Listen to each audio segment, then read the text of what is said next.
Breaking news Banakacherla చుట్టూ political బాంబులు మోతమోగుతుంది. Telangana AP నేతలు మా ప్రాజెక్టులు పూర్తి కాకపోవడం వల్లే నీరు వృధాగా పోతుందన్నారు deputy CM Bhatti. AP Banakacherla కడుతుందని కేటీఆర్ అంటున్నారు. వృధా జలాల కోసమే బనకచర్ల అంటూ లోకేష్ అన్నారని ఫైర్ అయ్యారు. బనకచర్లపై తప్పుదోవ పట్టించేలా వ్యవహరిస్తున్నారన్నారు. వరద జలాల్లో నదీ పరివాహక రాష్ట్రాలకు వాటా ఉంటుందన్నారు. రేవంత్, ఉత్తమ్ ఢిల్లీ వెళ్లి బనకచర్లను ఆపారని తెలిపారు.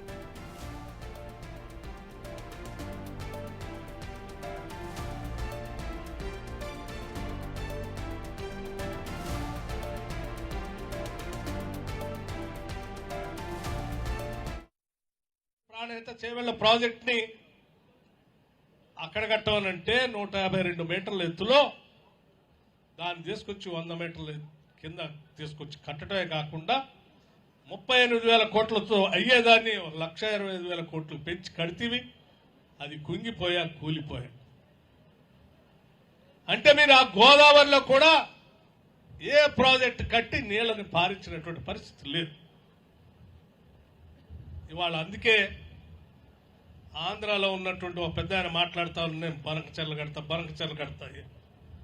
నువ్వు పూర్తి చేసి ఉంటే అంబేద్కర్ ప్రాణహిత చేవెళ్ల పూర్తి చేసినా, లేకపోతే దేవాదులు పూర్తి చేసినా, లేకపోతే సీతమ్మ సాగర్ నువ్వు చెప్పి రీడిజైన్ చెప్పినటువంటి సీతారాం ప్రాజెక్టు పూర్తి చేసినా, ఇవాళ ఆయన నా ఫ్లడ్ వాటర్ నీళ్ళది వృధాగా సముద్రంలో పోయే నీళ్లే కదా, పోలవరం తర్వాత వృధాగా పోయే నీళ్లే కదా, మేము కట్టుకుంటే మీకెందుకు బాధ అంటున్నాం. అవే వృధాగా పోయే నీళ్లు కాదు. మేము ఇంకా కట్టుకోవాల్సినటువంటి ప్రాజెక్టులు పూర్తి చేయకపోవటం వల్ల కిందకి నీళ్లు వృధాగా పోతా ఉంది. ఇవాళ నువ్వు ఫ్లడ్ వాటర్ నేను కట్టుకుంటా, పోలవరం తర్వాత సముద్రంలోకి పోయే నీళ్లే కదానంటే అట్లా కాదని. తెలంగాణలో మా దురదృష్టం ఆ టీఆర్ఎస్ ప్రభుత్వం ఆ ప్రాజెక్టులు కట్టకపోవటం వల్ల నీళ్లు కిందికి పారుతా ఉన్నాయి. తిరిగి కాంగ్రెస్ పార్టీ వచ్చింది, మాటిస్తా ఉంది, తప్పనిసరిగా ప్రాణహిత చేవెళ్ల ప్రాజెక్ట్ ని కడతాం, బాబాసాహెబ్ అంబేద్కర్ ప్రాణహిత చేవెళ్ల ప్రాజెక్ట్. ఆ తర్వాత ఉన్నటువంటి ప్రాజెక్టులు కూడా కంప్లీట్ చేస్తాం.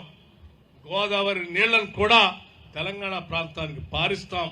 అలా పారించిన తర్వాత మిగిలినటువంటి ఫ్లడ్ వాటర్లో మీ ఒక్కరికే కాదు, నదీ పరివాహక ప్రాంతంలో ఉన్నటువంటి రాష్ట్రాలన్నిటికీ వాటా ఉంటాయి.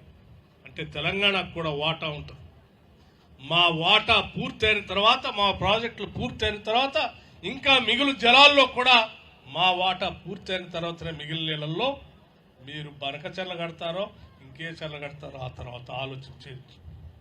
మా ఏవి పూర్తి కాకుండానే మేము బనకచర్ల కడతా ఉన్నాం, సముద్రంలోకి వృధాగా పోతా ఉన్నాయి కదా మేము కట్టుకుంటామని అమాయకంగా ప్రజలను తప్పుదోవ పట్టించడం కోసం ఆయన ఎవరు మొన్న లోకేష్ గారు అనుకుంటా ఆ మంత్రి గారు మాట్లాడుతూ ఉన్నారు.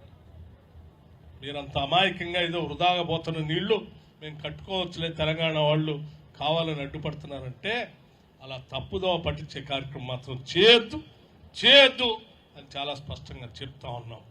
అందుకే ఇవన్నీ చేసినటువంటి దొంగలే ఈరోజు బయటకు వచ్చి బనకచర్ల కడతా ఉంటే కాంగ్రెస్ వాళ్ళు ఏం చేస్తున్నారు. ముఖ్యమంత్రి రేవంత్ రెడ్డి ఢిల్లీ పోయి, ఉత్తమ్ కుమార్ రెడ్డి గారు ఢిల్లీ పోయి ఆడేదో చంద్రబాబు నాయుడుతోనే ఏదో లోపాయకారి ఒప్పందం చేసుకుని వచ్చారు. అందుకే వాళ్ళు బనకచర్ల కడతా ఉన్నారు, మాకు నష్టం జరుగుతూ ఉంది, తెలంగాణను మేము రక్షించడానికి బయలుదేరామని చెప్తా ఉన్నారు. నేను అడుగుతా ఉన్నాను, ఉత్తమ్ కుమార్ రెడ్డి గారు, రేవంత్ రెడ్డి గారు ఢిల్లీకి పోయారు కాబట్టే ఇవాళ బనకచర్ల ఆగింది. లేకపోతే వాళ్ళు కట్టే వాళ్లే తెలంగాణకి నష్టం జరిగేది. 10 ఏళ్లు మీరు ప్రాజెక్టులు పూర్తి చేయలేదు కాబట్టే ఆ కింది పోతున్న నీళ్లు సముద్రంలో పోతున్న మేము వాడుకుంటామని వాళ్ళు చెప్తాం. అంటే దానికి కారణం మీరే కదా. కృష్ణా నదిలో ప్రాజెక్టులు మీరు పూర్తి చేసినా వాళ్ళు అది మాట్లాడేవాళ్ళు కాదు. గోదావరిలో ప్రాజెక్టులు మీరు పూర్తి చేసి ఉన్నా ఇవాళ వాడి కింద మాట్లాడేవాళ్ళు కాదు. మీరు పూర్తి చేయకపోవటం వల్ల ఈరోజు తెలంగాణకి పెద్ద ఎత్తున ద్రోహం చేసింది మీరు.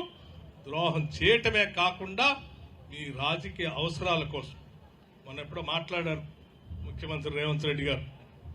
అయ్యా కేటీఆర్ గారు, దొంగతనంగా రాత్రిపూట మీరు పోయి లోకేష్ ఎందుకు కలిశారు? మీ ఇద్దరికి ఉన్నటువంటి అవగాహన ఏంటి, అండర్స్టాండింగ్ ఏంటి బయటికి చెప్పాలని అన్నారు. ఇవాళ ఆయన చెప్పింది ఇవాళ నిజమైంది. ఆయన చెప్పినట్టుగానే ఈరోజు కేటీఆర్ గారు బయటకు వచ్చేసి పానకచెర్ల కడతా ఉన్నారు, తెలంగాణకు ద్రోహం జరుగుతుందని ఈయన మాట్లాడతాడు.